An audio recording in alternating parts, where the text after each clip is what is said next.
With last-minute snow and sub-zero winds, winter is doing its best to claw what extra time it can from the approaching spring.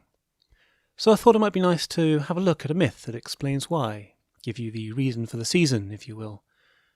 So settle down and get cosy as I tell you about Scotland's Queen of Winter.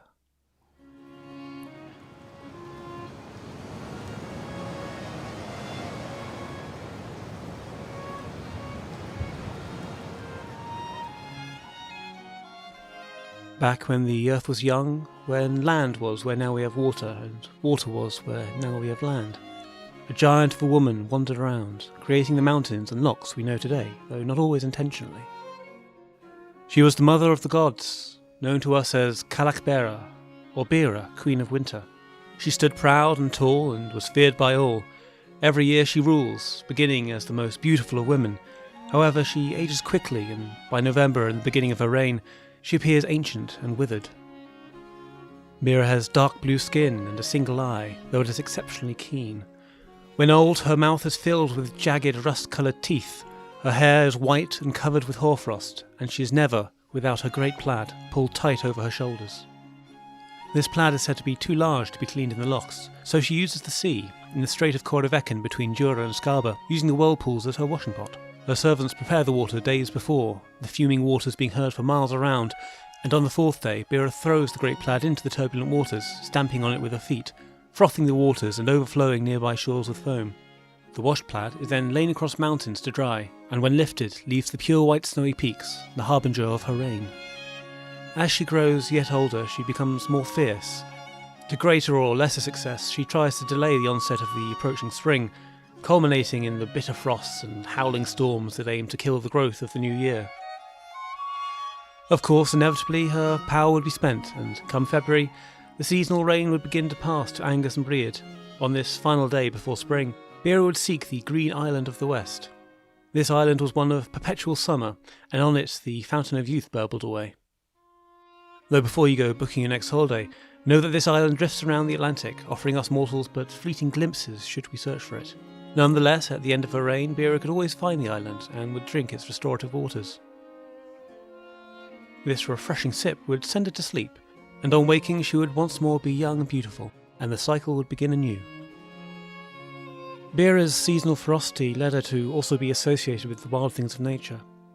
She greatly enjoyed strolling over and between her mountain creations, and while she did, she was followed by wild animals. She had quite the fan club, with foxes barking and wolves howling with joy as they beheld her, eagles screeching with delight in mid-air. She kept her own herds and flocks under a protection from hunters, and would milk her hinds on the mountaintops in early winter. The froth from the milk being blown around by the mountaintop winds became another explanation for their snowy peaks in winter. As mentioned, many of the features that adorn Scotland's stunning landscape come from Beira. Her only tool in these creations was a magic hammer that could turn soil as hard as iron, and when swung heavily, created valleys. She piled up rocks to create mountains, and then used the hammer to shatter and shape them, giving each mountain its unique shape. These mountains were made with the help of Beira's 8 hag servants. They jumped across the land with baskets on their back filled with rocks, though sometimes these rocks would tip, slipping earth into the lochs, creating small islands. Ben Wyvis she created alone, her servants being busy elsewhere. She became exhausted, you try creating a mountain, and stumbling she spilled more rocks, accidentally creating Little Wyvis. She got her water from a series of magic wells that needed to be covered from sunset to sunrise. One night, after getting water at Ben Cruachan, she forgot to replace the stone slab covering it. She went to sleep, oblivious that the natural order had been disturbed, and that night water rose up and spilled forth from the well in great torrents. When Beira awoke, she found the valley below flooded. This is how Loch Awe was created. There was another well in Inverness, to be similarly covered sunset to sunrise. This one was attended by Beira's maid, Nessa. One evening, the maid was late in replacing the stone slab, and when she arrived, the well was already overflowing.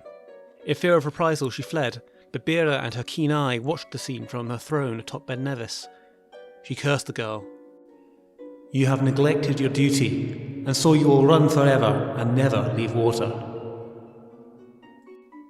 She turned the fleeing girl into a river, and it's for her we get the name of the loch that the river flows into, Loch Ness. It is said that once a year, on the anniversary of her transformation, Nessa will rise to the surface once more, and sing a sad song in the pale moonlight, with a clarity and beauty surpassing anything you might hear even in the lands of faery. Beira is certainly a deity of many forms, no doubt a result of being adapted and syncretised countless times over the centuries. She is Mother Earth, master stonemason of the landscape. Hideous and beautiful, she is the aloof ice queen sat upon her mountaintop throne, but also the protector of her wild domain. She is, above all, a force of nature, unknowable and untamable, an aspect of the Gaelic god that seems to nod towards possible Norse influence.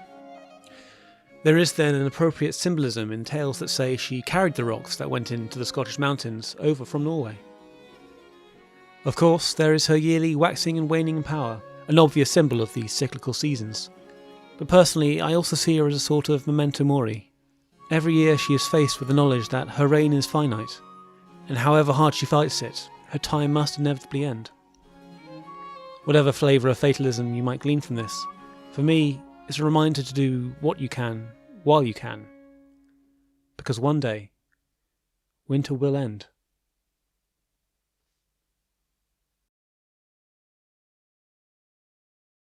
When leaves have fallen and skies turn to grey, the night keeps on closing in on the day. A nightingale sings his song of farewell. You better hide from her freezing hell. Whenever she is raging, she takes all life away. Haven't you seen the ruins of our world?